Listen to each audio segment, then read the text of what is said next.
እግዚአብሔርን በሉ በመዝሙርና በምን አመስግኑ? በመሰንቆ።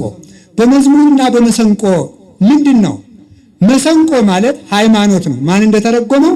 ቅዱስ አትናቴዎስ ነው የተረጎመው። መሰንቆ ማለት ሃይማኖት ማለት ነው። መዝሙር ማለት ምግባር ማለት ነው። እግዚአብሔርን በመዝሙርና በመሰንቆ አመስግኑት ማለት እግዚአብሔርን ሃይማኖትን ከስነ ምግባር አንድ አድርጋችሁ አመስግኑት ማለት። መሰንቆ ብቻ ቢጮህ ትርጉም የለው። መዝሙር ብቻም ሳይሆን አስማምታችሁ አመስግኑት። አሁን አንዳንዱ ሰው ሃይማኖት ሳይኖረው መዝሙር ይሆናል፣ ሃይማኖት ሳይኖረው ዘማሪ ይሆናል። አንዳንዱ ሰው ደግሞ ምን ይላል? የመናፍቃንን መዝሙር ብናመሰግን ችግር አለው ይላል። አዎ አለው። ሰብሖ በመዝሙር ወበመሰንቆ በመሰንቆና በመዝሙር አመስግኑት ማለት ሃይማኖትና ምግባር ጨምራችሁ አመስግኑት። ሃይማኖትና ምግባር ሳይዙ ማመስገን። አንዳንድ ሰው ንስሐ ሳይገባ መዝሙር ክፍል መሆን ያምረዋል። ንስሐ አይገባም፣ መቁረብ አይፈልግም፣ መዝሙር ክፍል መሆን ያምረዋል። ዳዊት አይደግምም፣ መዝሙር ክፍል መሆን ያምረዋል። ማስቀደስ ኪዳን ማስደረስን አይፈልግም፣ ዝማሬ መሆን ያምረዋል። የለም ከማመስገን በፊት ሃይማኖትና ምግባርን ያዝ። ሃይማኖት ከሌለው ሰው እግዚአብሔር ምስጋናን አይፈልግም። ሃይማኖት የሌለው ሰው በሃይማኖቱ የሚታማ በሃይማኖቱ የሚጠረጠር ሃይማኖቱ እንክርዳድ የተጨመረበት ሰው እግዚአብሔር ይህንን አይፈልግም። ይሄ የማን ነው? የቃየል መስዋዕት ነው። አይቀበለውም እንዲህ ያለውን ነገር። ስለዚህ ለይቶ ሃይማኖት ማመስገን፣ ምስጋና፣ መዝሙሩን ካዳመጣችሁ ሃይማኖት ያለውን ሰው ለስጋችን ስለተመቸን መዝሙሩ ተመልከቱ።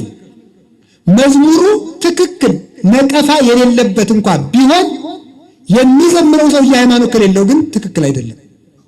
ለምን ቢባል የቀረበው ማር እንኳን ቢሆን መርዝ በነበረበት ዕቃ ከቀረበ ማር አይደለም፣ ይገላል። ሃይማኖት አልባ ምስጋና የለም፣ ምግባር አልባ ምስጋና የለም። እየወደቁ እየተነሱ ሰው ይወድቃል ይነሳል። ምግባርን ከሃይማኖት ይዛችሁ አመስግኑት።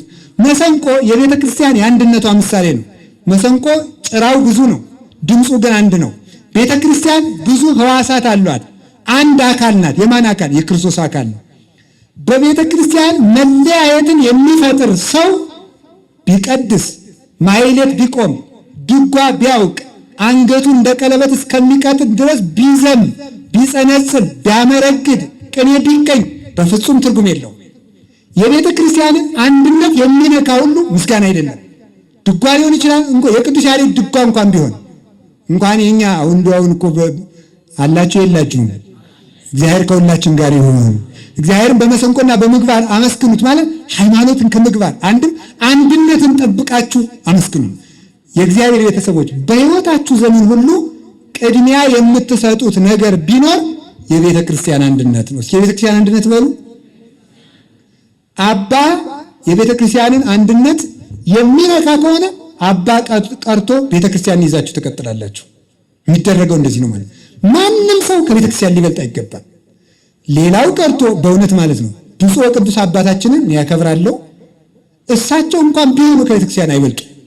እሳቸው እንኳን ቢሆኑ ማለት ይህን በመናገር ይቅርታ ይደረግልን። ማንኛውም ሰው የቤተ ክርስቲያን አንድ አካል ነው። እስኪ አንድ አካል ነው በሉ። አንድ አካል ነው። ማዕረጋቸው፣ ቅድስናቸው፣ ክህነታቸው፣ ቡራኪያቸው ይደርሰናል፣ ይባርኩናል። ማንም ሰው ከቤተ ክርስቲያን በላይ ነው፣ በታች ነው። የቤተ ክርስቲያን ራሷ ኢየሱስ ክርስቶስ ነው።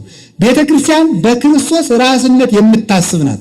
በሰዎች ራስ አታስብም፣ በሰዎች አይምሮ አታስብም፣ በሰዎች ልብ አታስብም። የቤተ ክርስቲያን ልቧ የክርስቶስ ልብ ነው። የቤተ ክርስቲያን ሐሳቧ የክርስቶስ ሐሳብ ነው። ማንም ሰው ከክርስቶስ ቤተ ክርስቲያን ሊበልጥ አይገባም። ቤተ ክርስቲያን የሚነቅፋት የሚለያያት ሁሉ የቤተ ክርስቲያን አይደለም፣ የእግዚአብሔርም አይደለም። ስለዚህ እግዚአብሔርን ለማመስገን አንድነት ይቀድማል። እስኪ አንድነት ይቀድማል በሉላችሁ።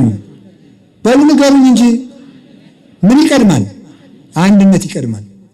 እንኳን መዝሙር መዘመር ማስቀደስ እንኳን ተለያይቶ አይፈጸምም። ወደ እግዚአብሔር ቤት መስዋዕት ይዘህ ብትመጣ ከበሩ ላይ ከደጀ ሰላሙ እዚያ ስትደርስ ወንድምህን እንደተጣላው ብታስብ መጀመሪያ ሄደህ ወንድምህን ታርቀ መጥተህ ከዚያ በኋላ መስዋዕትህን አቅርብ። ስለዚህ ምንድን ነው ያለው? ንጹሕ የሆነ ከቁርባኑ ይቀበል፣ ንጹሕ ያልሆነ ግን አይቀበል። በልቡናው ቂምና ዝሙት ልዩ ሐሳብም ያለበት ቢኖር አይቅረብ። ልዩ ሐሳብ ምንድን ነው? ምንፍቅና ነው። ቂም፣ ዝሙት እነዚህን የያዘ ሰው ነው የተባለ። በእውነቱ ምን ማለት ነው? በንስሐ ነፃ ማለት ነው። ተወው፣ ቂምን ተው።